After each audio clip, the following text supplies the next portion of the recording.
चौथे फेज में कई दिग्गजों की साख दांव पर लगी है। जिन 9 जिलों में मतदान होने हैं उनमें से 4 जिलों को भाजपा ने 2017 में क्लीन स्वीप किया था।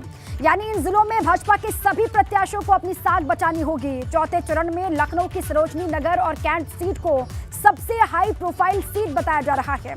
तो हरदोई की सदर सीट पर 40 साल से एक ही परिवार का कब्जा है और वहीं लखीमपुर की निघासन सीट भी इस बार बड़ी चुनौती साबित हो सकती है।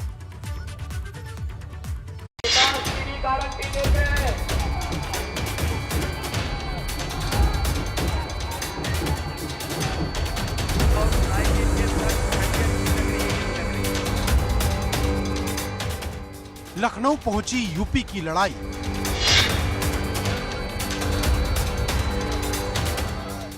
आखिरी किले में कांग्रेस की चढ़ाई।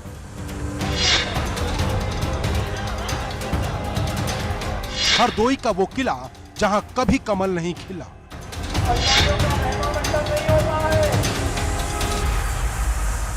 चौथे चरण में 23 फरवरी को जिन 9 जिलों की 59 सीटों पर वोटिंग होनी है, वहां पिछले चुनाव में 87% सीटों पर कमल खिला था। भाजपा की प्रचंड आंधी में विरोधी दल हवा हो गए थे। अकेले भाजपा ने 59 में से 52 सीटें जीत ली थी, जिसमें से एक सीट भाजपा की सहयोगी अपना दल को भी मिली थी। वहीं समाजवादी पार्टी के खाते में सिर्फ 4 सीटें पहुंची थी, जबकि कांग्रेस और बसपा 2-2 सीटों पर सिमट गई थी। ऐसे में सवाल बड़ा है कि 5 साल बाद क्या भाजपा अपना पुराना प्रदर्शन दोहरा पाएगी या फिर छोटे छोटे दलों के साथ मिलकर अखिलेश भाजपा के इस गढ़ में उसे चुनौती देंगे। उत्तर प्रदेश की सलामती के लिए उत्तर प्रदेश को दंगे और आतंकवाद से दंगे और आतंकवाद से मुक्त करने के लिए भारतीय जनता पार्टी की सरकार चाहिए। बाबा बुल्लू कह रहे गर्मी निकाल देंगे, लेकिन जैसे ही पहले चरण का वोट पड़ा है बीजेपी के नेता ठंडे पड़ गए।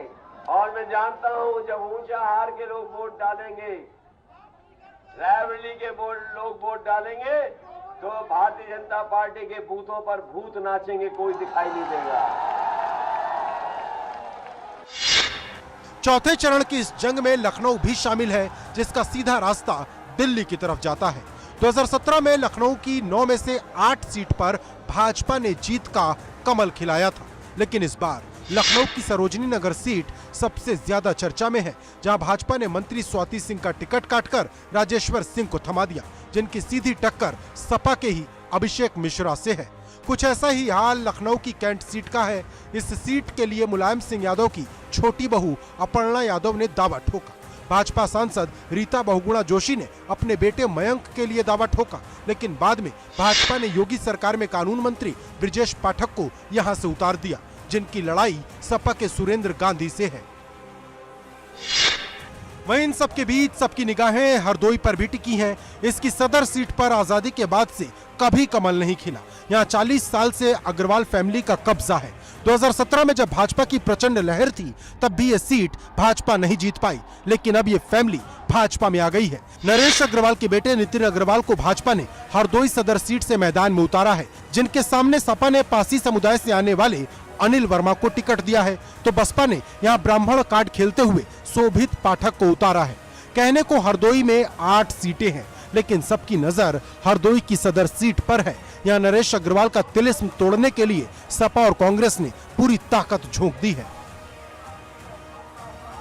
अभी जो तीसरा चरण वोट पड़ा है बीजेपी के कई बूथों पर, कहने को तो भारतीय जनता पार्टी कहती है कि हम दुनिया की सबसे बड़ी पार्टी हैं।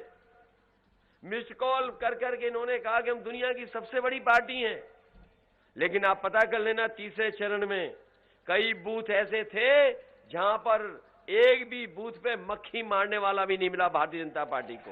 निर्दोष नागरिक मरते थे, जनजीवन अस्त व्यस्त होता था। आज मैं कह सकता हूं जब 5 साल का कार्यकाल सरकार का पूरा हो रहा है, आज मैं इस बारे में कह सकता हूं 5 साल में उत्तर प्रदेश में एक भी दंगा नहीं हुआ है।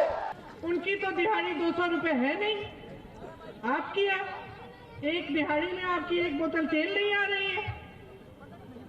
आगे क्या करेंगे कि उनको ये नहीं मालूम कि इतने बेरोजगार बच्चे हैं। इसीलिए तो उन्होंने 12 लाख सरकारी पद खाली रखे हैं 5 सालों से, क्योंकि उनको तो बेरोजगारी दिख ही नहीं रही है उत्तर प्रदेश में।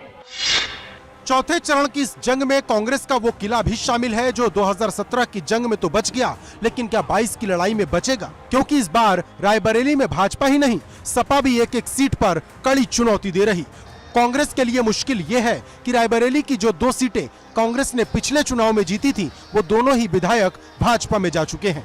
रायबरेली की सदर सीट से भाजपा ने कांग्रेस की बागी अदिति सिंह पर दांव खेला, जिनके सामने कांग्रेस ने मनीष चौहान और सपा ने आरपी यादव को उतारा है। चौथे चरण की लड़ाई में लखीमपुर भी सबसे हॉट जिला है, खास तौर पर निघासन विधानसभा सीट, जिसके सिंहासन पर कौन काबिज होगा, ये सबसे बड़ा सवाल है।